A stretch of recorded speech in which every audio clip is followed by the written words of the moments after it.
Hello and welcome to another episode of TTG Conversations 5 Questions News Series. I'm Pamela Chow and today we will be speaking with Alexis Lhoyer, co-founder of Chab Events.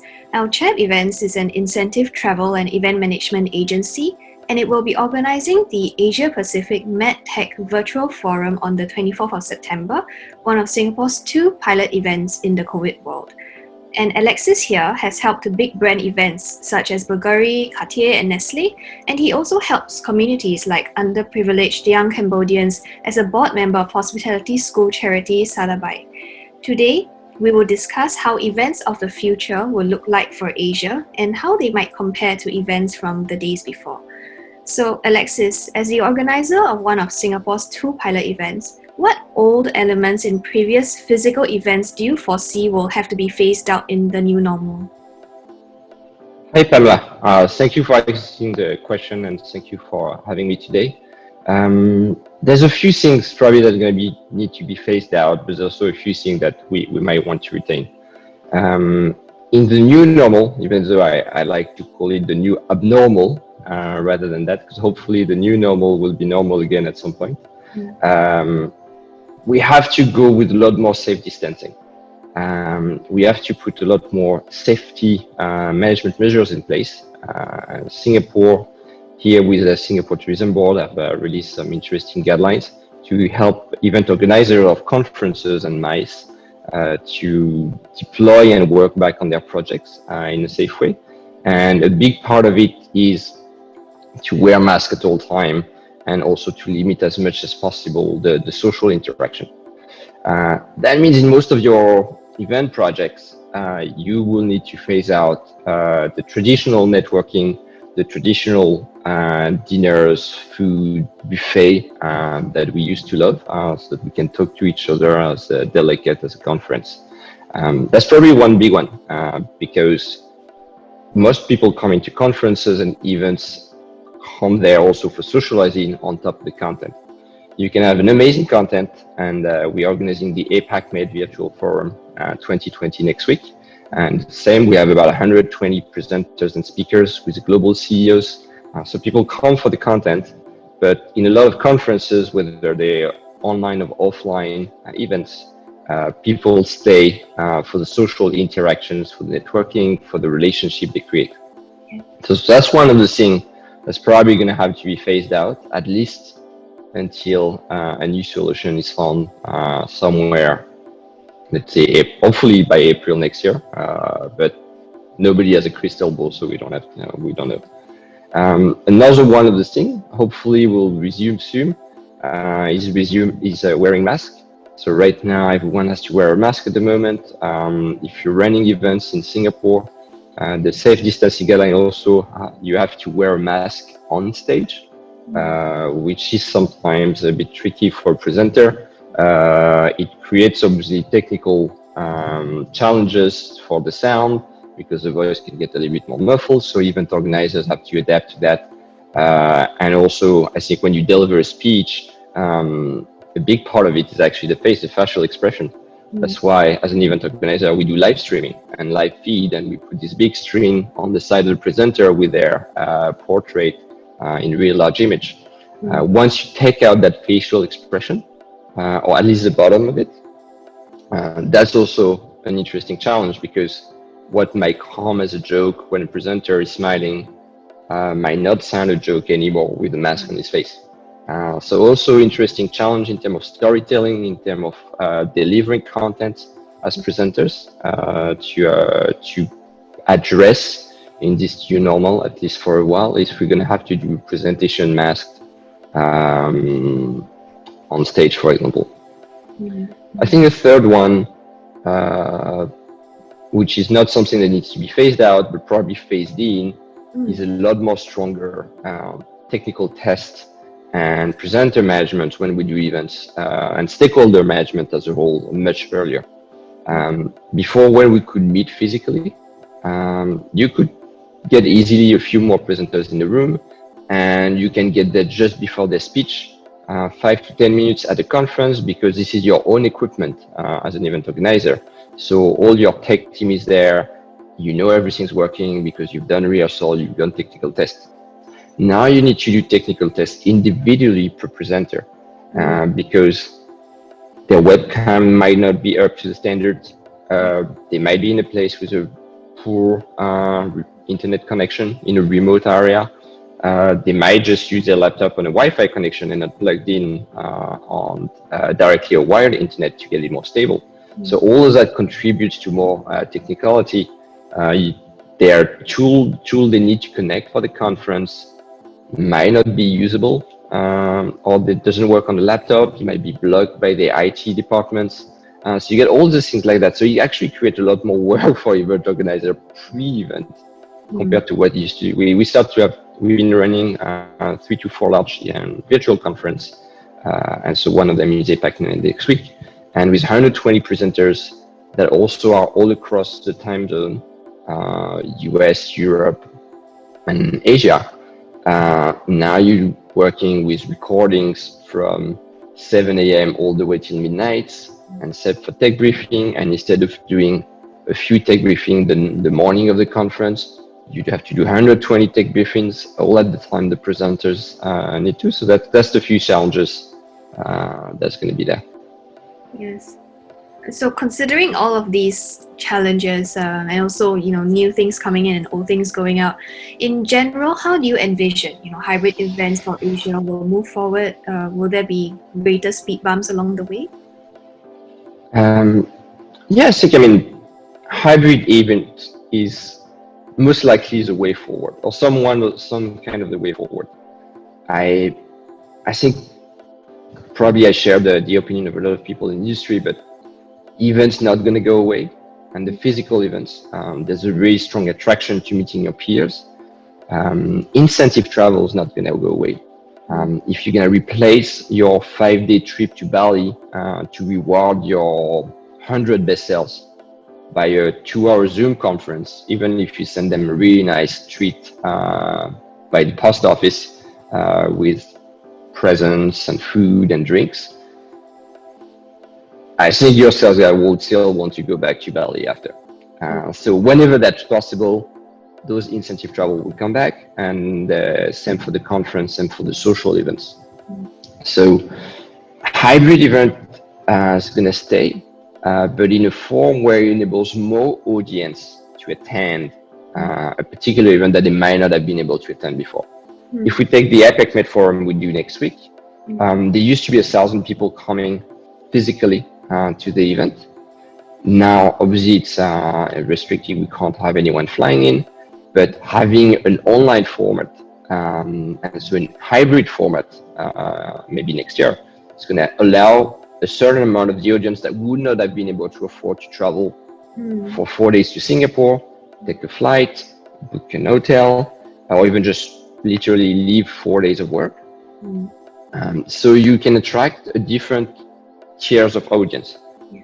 Your main tier of audience, the working professional that really want to network physically, they'll probably come back to the conference physically. Or however, maybe students, young professionals, or from different countries that are a bit too far away, would probably be really happy to attend with an online version of it, get access to the content, and work around it.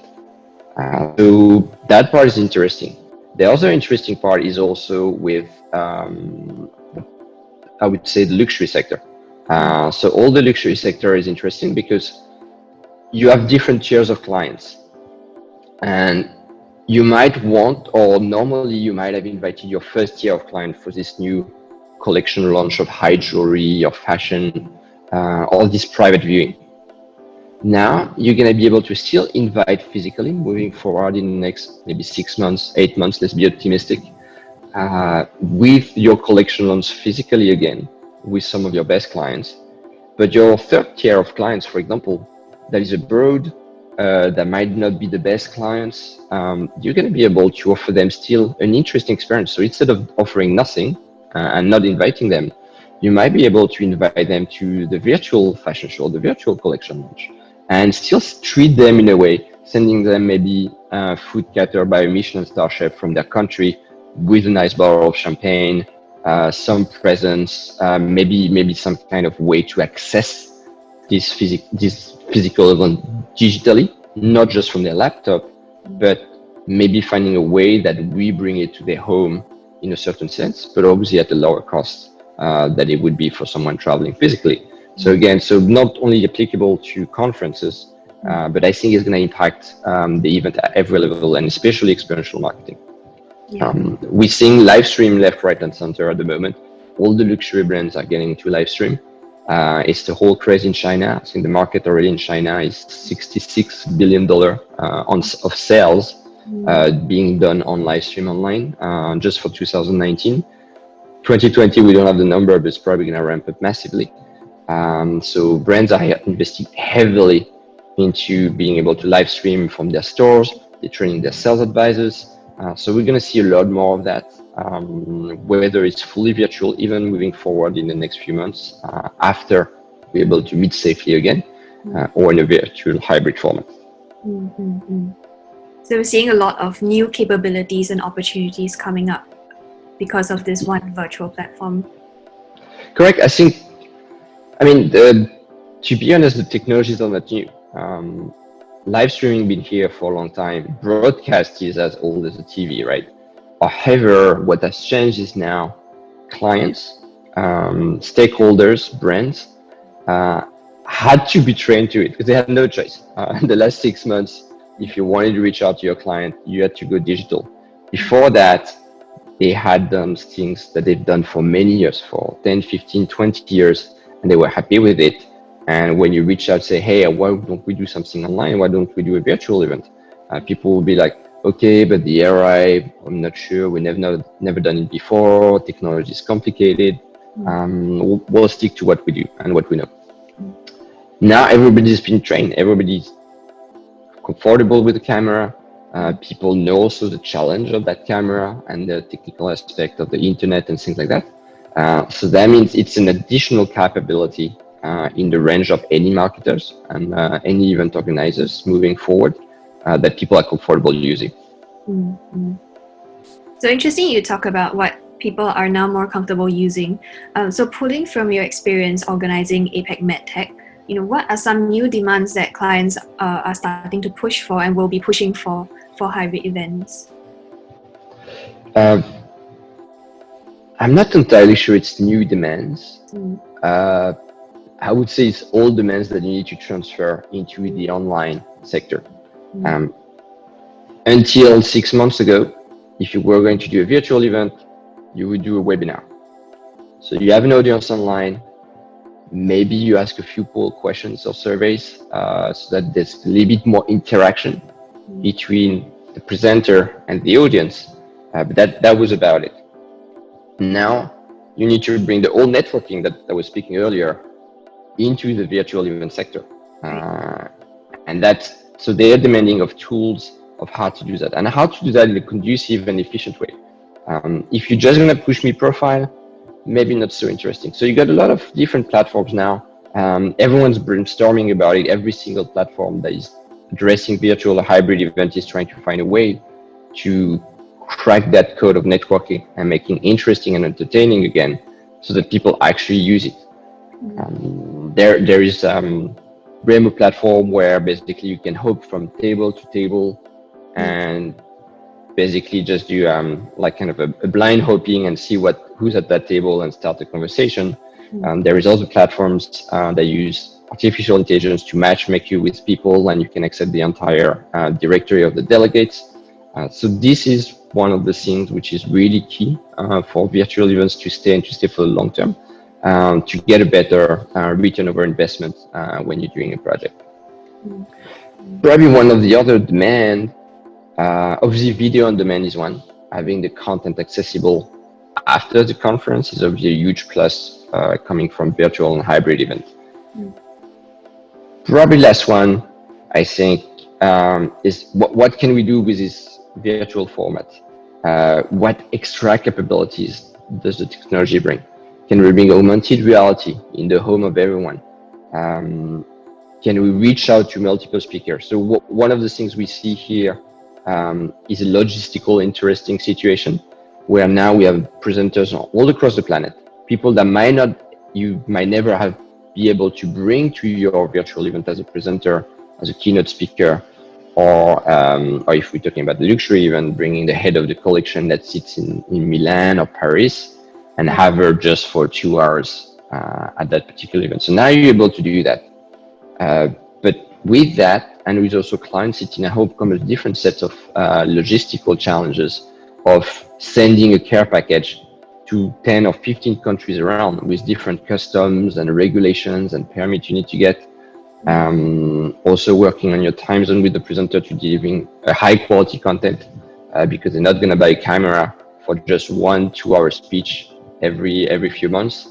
They might be just comfortable with their laptop camera, webcam, even though it's an old one because it's good enough for professional meetings. However, to deliver good quality content to an audience, especially to a consumer audience, you want to upgrade that. So all things, there are now new demands from customers of, okay, how do I get my presenter right? How do I reach out to my audience and feel them treated, get them engaged in a different way? Maybe last one is engagement, actually. We work a lot with our clients on storytelling now and creating scenarios on how to make presenters have more meaningful conversation with an online audience. How to create this interaction that you had more naturally in a room, because in a room as a presenter, I stand on the stage, I see the face of the people around, I see people laughing, smiling, or getting concerned when I talk. I get this instant feedback of the noise of the audience, of the faces of the people, even when the light is intense. And you get a lot less of that online. So it's probably also these things that need to be bridged, and getting this really feedback from the audience to keep them engaged also, because it's hard to keep an audience engaged online. This is one of the challenges we're tackling with the APAC Med Forum online also. We have 24 hours of content, so we have 4 tracks across 6 to 7 hours each. How are we going to get people to stay behind their computer and not stand up and go to the kitchen, take care of their kids, doing something else with a spouse? If we want to keep them behind their computer and watch on amazing content, because we have some of the top global CEOs in the medical device industry, how do I do that? So how do we reach out to them? How do we pull them, maybe using their phone to create interaction, to have them send selfies, send words, to create a word cloud on which one of the keynote speaker or presenter can react. So going a lot further than just getting questions on the chat or just one survey pushed, but getting some tools that really create and engage a conversation with the audience. So the whole engagement and interaction definitely hasn't changed from before and after.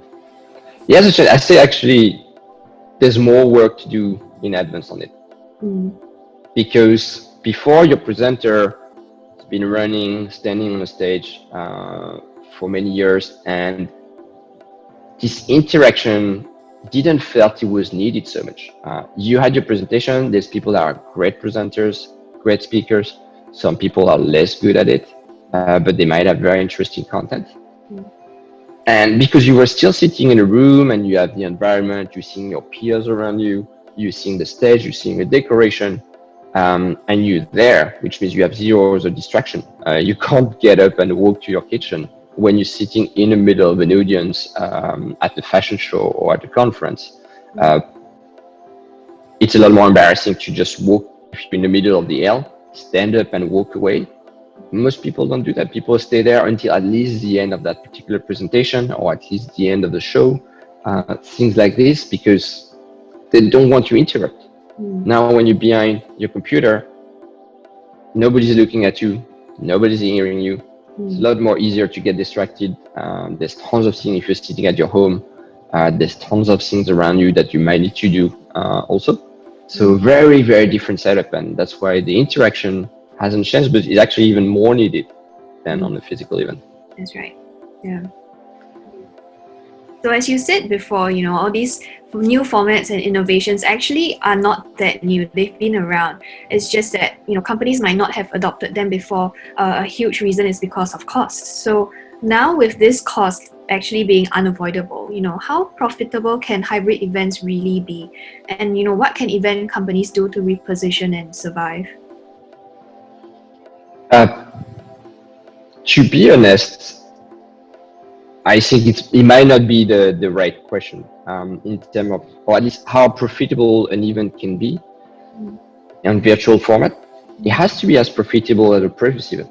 If you're a conference organizer, you need to do yourself. I mean, the job actually hasn't changed. You're going to spend a lot of time on logistics, getting presenters. You're going to spend your same time doing marketing.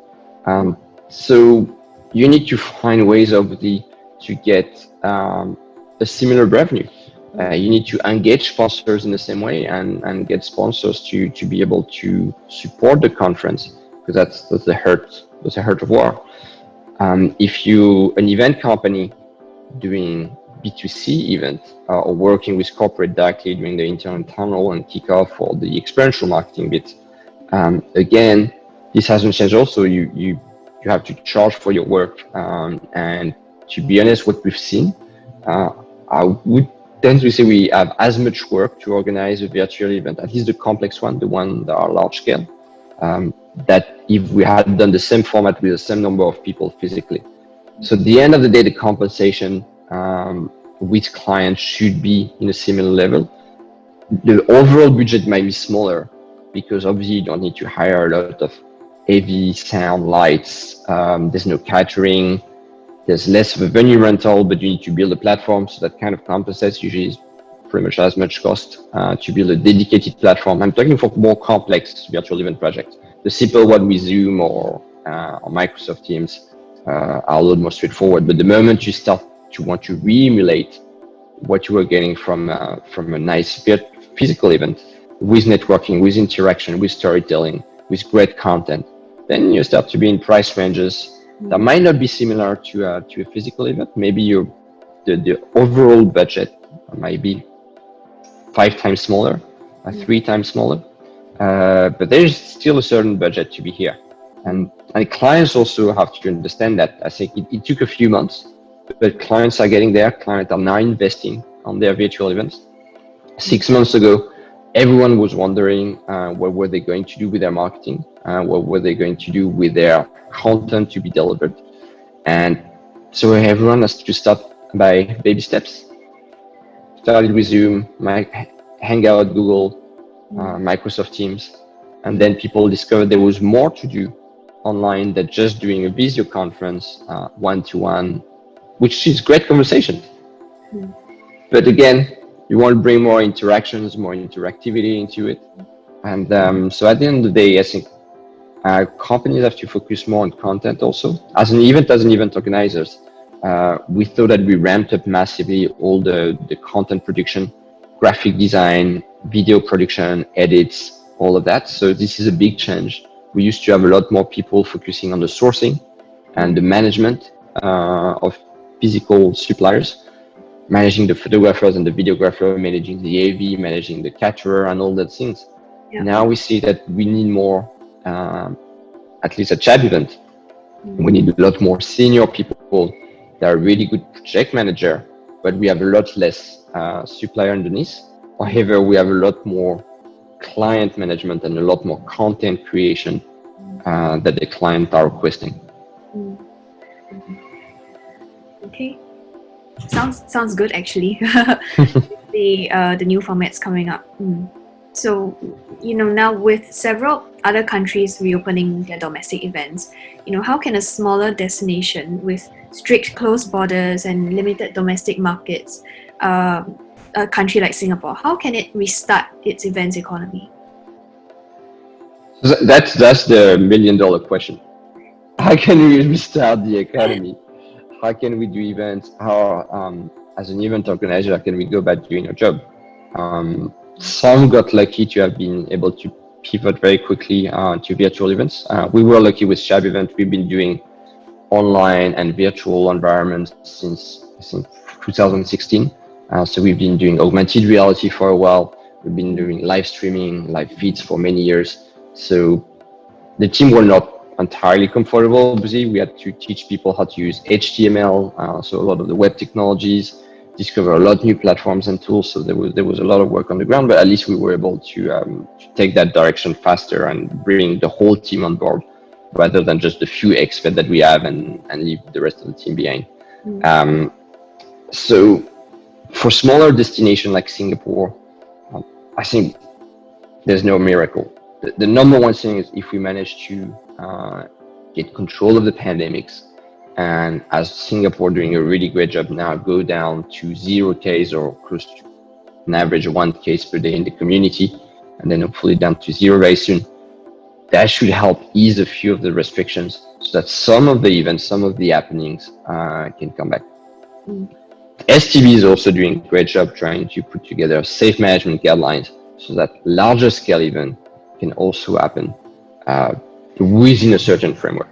Obviously, there's a lot of constraint there. It's not going to be your cocktail reception again, at least for a while, where you do a product launch and everyone can eat and drink and cheers champagne.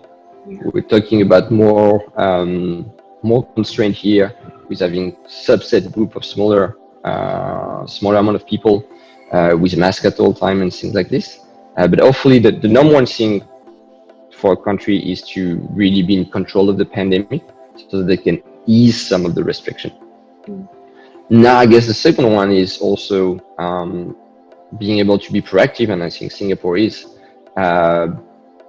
in helping companies change their format, pivot a little bit, go more digital. Singapore put a lot of grants out there in terms of training the workforce, hiring more senior people back in the companies and things like that. So indeed, as a country, you probably want to upgrade the skills and the capabilities of the companies within your subset of country, which is also important. And then the rest, honestly, we don't have any crystal ball, but it's control of the pandemic worldwide. There's a hard reality at the end of the day, which means as long as we can't resume the physical interaction safely, we'll be staying in the virtual world for a while, or a hybrid world with a very low number of people physically. And that's a real constraint. It's a constraint that we can work with, we can be creative with it, and I think we can still create great event, great marketing experience, great engagement with the audience, even online. We have to adapt for a while, and that's how it is. I usually love to say, if there's a problem and there's no solution, there's no problem. If there's a problem and you have a solution, there's no problem either, because you have a solution. So we kind of here. Yes, the whole industry had a problem. At least on the event side, we have a solution. We have virtual events. The hospitality industry has the staycation for them. They have to work with that also. So we just need to work and adapt for a while until things come back. Well, it seems like at least Chab Events is doing decently, all right? We're not too bad. We're doing okay. Okay, great. That's all the time we have. Thank you so much, Alexis, for spending time with us today. And to our viewers, let us know if there's a hot button topic you would like to see on the TTG Conversations 5 Questions news series. Thank you for tuning in and have a good day.